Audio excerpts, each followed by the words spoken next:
En la semiología del abdomen es muy importante tener en cuenta la posición del médico y del paciente.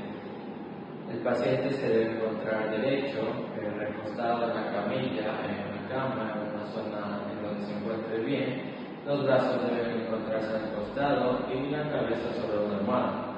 Es importante mencionar que en la semiología clásica los pasos para iniciar este proceso es la inspección, la palpación, la percusión y la auscultación. Sin embargo, en la semiología del abdomen esto va a cambiar. Vamos a iniciar con la inspección, la auscultación, la percusión y la palpación, debido a que si iniciamos con la semiología clásica, esto podría ocasionar cambios a la hora de realizar este proceso. Por ejemplo, si nosotros palpamos o percutimos, el movimiento del abdomen podría generar cambios a la hora de la auscultación. La línea superior o subcostal pasa por la parte inferior de las décimas costillas y la inferior a través de las crestas ilíacas, y dos líneas verticales que pasan por el punto medio entre la espina ilíaca anterosuperior y la línea media. Así delimitamos los hipocondrios izquierdo y derecho, el epigastrio, los flancos izquierdo y derecho, las fosas ilíacas izquierda y derecha, y en el centro el hipogastrio y la región umbilical. En primer lugar, se realiza la inspección. En la inspección estática se debe observar la forma del abdomen, que en condiciones normales es plano en la parte superior y levemente abovedado en la parte inferior. La inspección continúa haciendo que el paciente aumente la presión intraabdominal por contractura de la pared abdominal, lo que se conoce como maniobra del esfuerzo. Al elevar la cabeza con oposición, puede poner en manifiesto hernias, eventraciones o la separación de los músculos rectos anteriores del abdomen.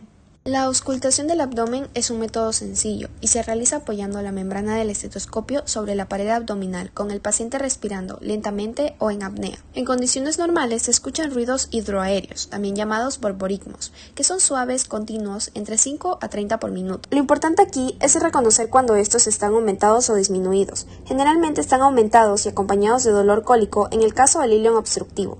Están disminuidos y con dolor continuo en el caso de la peritonitis, y están disminuidos y sin dolor en el caso del ilion paralítico. Además de los ruidos hidroaéreos, el estetoscopio debe recorrer el abdomen tratando de percibir otros sonidos, entre ellos los soplos. Los soplos pueden encontrarse en el 20% de las personas sin significado patológico, pero el hallazgo de un soplo cisto-diastólico se sospecha de hipertensión renovascular. Pueden auscultarse soplos en la superficie hepática, en los hepatocarcinomas y los hemangiomas, y frotes sobre el hígado y el vaso, por perivisceritis en el infarto hepático y esplécnico. En la hipertensión portal, en ocasiones se ausculta un murmullo venoso a nivel umbilical, que es de tono suave e indica la repermeabilización de la vena umbilical. La percusión debe hacerse con suavidad y dejando apoyado el dedo percutor en cada golpe, sin rebote, que suele ser único a diferencia del tórax, donde se aplican 2 golpes y se lo hace con rebote. La razón es la diferencia de sonoridad de ambos compartimentos, más breve y bajo el sonido respiratorio y más prolongado y retumbante el sonido abdominal. Se percute de arriba hacia abajo, en forma radiada, comenzando desde el apéndice sifoides hasta el hipogastrio. Su utilidad radica en delimitar órganos macizos, hígado y vaso, por ejemplo, o tumoraciones, que dan un sonido mate al resto del abdomen que normalmente es timpánico. Con la percusión se delimitará también el espacio semilunar de Traube, porción torácica del hipocondrio izquierdo, delimitado por el hígado a la derecha, el vaso a la izquierda, el corazón por arriba y el reborde costal por abajo, el cual normalmente es timpánico, y son causas de matidez del espacio de Traube la esplenomegalia, el derrame pleural izquierdo, el agrandamiento del lóbulo izquierdo del hígado y los tumores voluminosos del techo gástrico. Maniobra de la onda cítica. Se coloca la mano izquierda con los pulpejos de los dedos en la fosa ilíaca izquierda, el dedo pulgar en la línea media por debajo del ombligo, y se golpea con el pulpejo de los dedos de la otra mano en la fosa ilíaca derecha. El dedo pulgar bloquea la onda que va por la superficie si hay líquido en la cavidad. Los pulpejos de los dedos de la mano izquierda van a percibir esa onda intraabdominal.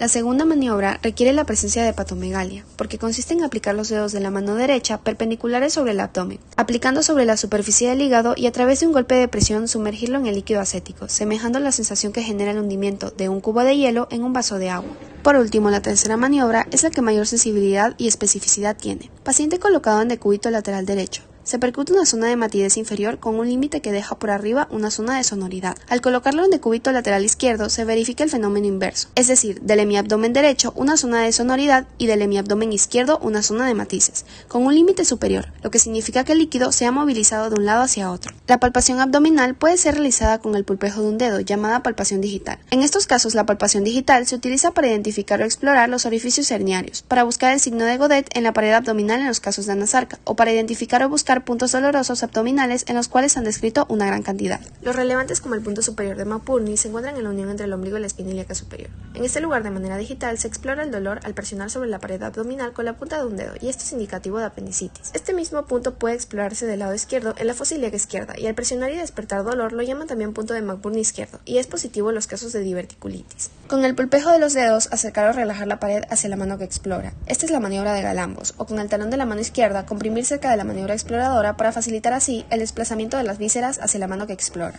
La palpación superficial comprende lo que se llama maniobra de la mano de escultor o de Merlo, que consiste en recorrer suavemente la superficie abdominal con la palma de la mano abierta, y permite reconocer si existen zonas sensibles al dolor y puede confirmar o aumentar la percepción de zonas sobrelevadas localizadas de tumores o abultamientos que fueron verificados por la inspección. Si efectivamente encontramos una tumoración sobre la superficie abdominal, tumoración en sentido anatómico de bulto, se realiza la maniobra del esfuerzo, que hacemos que el paciente se incorpore y palpamos esta tumoración. Si al incorporarse el paciente la tumoración se percibe con más claridad, estaba por delante de los rectos anteriores. Si la tumoración desaparece, es porque la contracción de los rectos anteriores la ocultó porque estaba dentro de la cavidad. Lo último que se realiza es la toma de la tensión abdominal. Se realiza por medio de movimientos palpatorios leve metacarpofalángicos, desde el hipogastrio hacia la zona superior del abdomen, tratando de percibir la resistencia que ofrece la pared abdominal, siempre desde la zona inferior hasta la zona superior. Hay menor resistencia en la zona inferior y mayor resistencia en la zona superior, por la presencia de vísceras macizas, y puede ocurrir que al llegar al epigastrio se sienta con la toma de la tensión abdominal un chapoteo gástrico que corresponde a la presencia de líquido retenido en el estómago.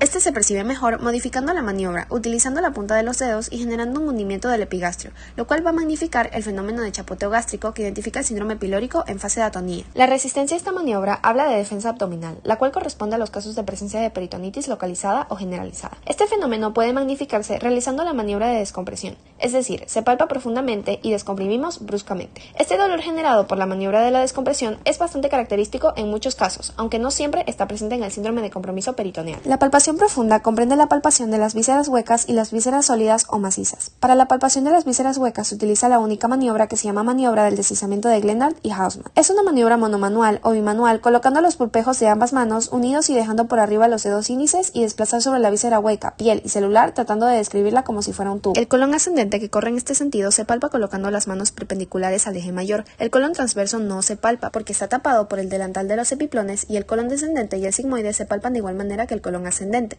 El ciego y el sigmoides normalmente se palpa del tamaño del grosor de un pulpejo de dedo ocupado habitualmente por materia fecal. De todas las vísceras huecas del abdomen, la más importante es la aorta, sobre todo en el adulto mayor. Como la aorta es un órgano retroperitoneal, se utiliza una maniobra complementaria. La mano izquierda se apoya sobre la mano derecha haciendo presión y dejando libre la mano derecha para percibir el latido aórtico y tratando de identificar si el latido es expansivo, lo que haría sospechar la presencia de un aneurisma. La palpación del hígado puede ser realizada de manera monomanual o bimanual. La manera monomanual simple coloca la mano orientando el pulpejo de los dedos hacia la parte costal, comenzando desde la fosa ilíaca derecha por fuera de los rectos anteriores del abdomen, realizando movimientos metacarpofalángicos desde la fosa ilíaca derecha porque el hígado crece en sentido de arriba hacia abajo. Si al llegar al reborde costal no se ha percibido ningún borde, se le indica al paciente que respire hondo, tratando de percibir el borde hepático, que al tener contacto con el diafragma desciende la inspiración. Cuando el paciente terminó de expirar, se hunde la mano y se toma una nueva posición, y se respira hondo dejando la mano al acecho para tratar de percibir el borde hepático. Esto mismo debe realizarse también sobre el epigastrio, ya que el hígado puede aumentar de manera simétrica su tamaño y puede existir una hepatomegalia en el lóbulo izquierdo del hígado. La otra maniobra monomanual de mucha utilidad es lo que se conoce como mano en cuchara. Se juntan los dedos tratando de simular una cuchara y la mano asciende por fuera de los rectos anteriores desde la fosa ilíaca derecha buscando atrapar el borde hepático como si fuera una cuchara. Al llegar al borde hepático y no percibirlo o no palparlo, nuevamente se le pide al paciente que respire hondo dejando la mano al acecho tratando de percibir el borde. Se palpa el borde hepático 1 o 2 dedos por debajo del reborde costal en inspiración profunda. La maniobra de Murphy se utiliza para poner en evidencia el compromiso inflamatorio de la vesícula biliar, como por ejemplo en la colecistitis aguda. La mano izquierda abraza la parrilla costal derecha del paciente y el dedo pulgar se coloca en la unión entre el reborde costal y el borde externo de los rectos anteriores. La mano derecha hace lo mismo del otro lado. Se presiona con los pulgares y se le indica al paciente que respire hondo. La maniobra es positiva cuando, aparte de despertar dolor, corta la respiración. También puede palparse el hígado de manera bimanual. Una de las maniobras es la maniobra de Chaffard, en donde la mano derecha va por delante como tomando la tensión abdominal y la mano izquierda coloca el dedo índice y medio con el pulgar en la posición de la zona llamada ángulo costomuscular, de tal forma que la mano que está en el plano posterior haga movimientos movimientos hacia adelante, tratando de hacer pelotear el hígado y que la mano que está por delante perciba esta maniobra de peloteo hepático o de Chaffard. Otra maniobra muy útil es la maniobra de enganche o de Mathieu, en donde las dos manos unen sus dedos dejando los índices libres, formando una línea que avanza en sentido paralelo al borde hepático. Si al llegar al borde costal no se ha percibido ningún cambio de resistencia, se deja la mano al acecho y se le pide al paciente que respire profundo.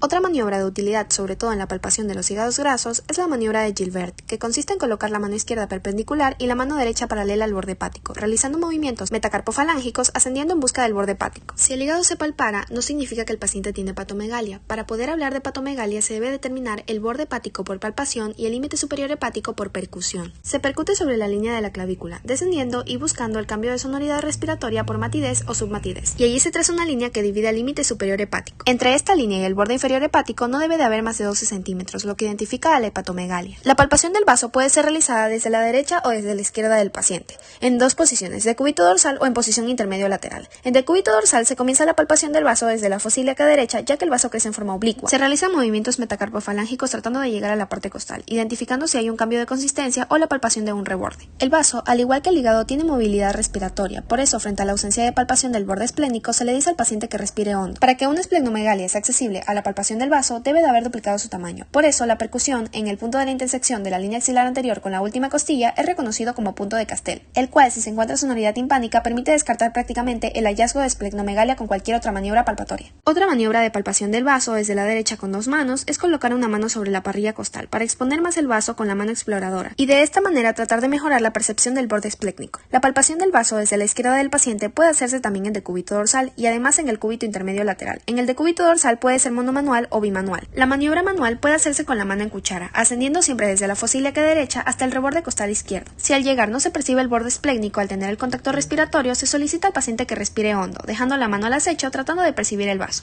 Esta maniobra también puede hacerse bimanual al utilizar la mano derecha en cuchara y la mano izquierda presionando la parrilla costal, tratando de deprimir y mejorar la accesibilidad al vaso. Otra variante es la variante de Middleton, en donde el paciente coloca su mano izquierda detrás de la parrilla costal, y esto aumenta la exposición del hipocondrio izquierdo y de la parrilla costal izquierda para palpar el vaso. Por último, para la palpación del vaso en decúbito intermedio lateral, se le solicita al paciente que se coloque en decúbito lateral, con el brazo izquierdo cruzado delante del tórax, la pierna derecha extendida y la pierna izquierda flexionada. La variante de Naegeli consiste en colocar la rodilla sobre la espalda del paciente y sacar al paciente del decúbito lateral hacia la posición de 45 grados, que es el decúbito intermedio lateral. Puede realizarse la palpación del vaso de manera bimanual con la mano derecha comprimiendo la parrilla costal y palpando con la mano izquierda tratando de percibir la superficie o borde esplécnico.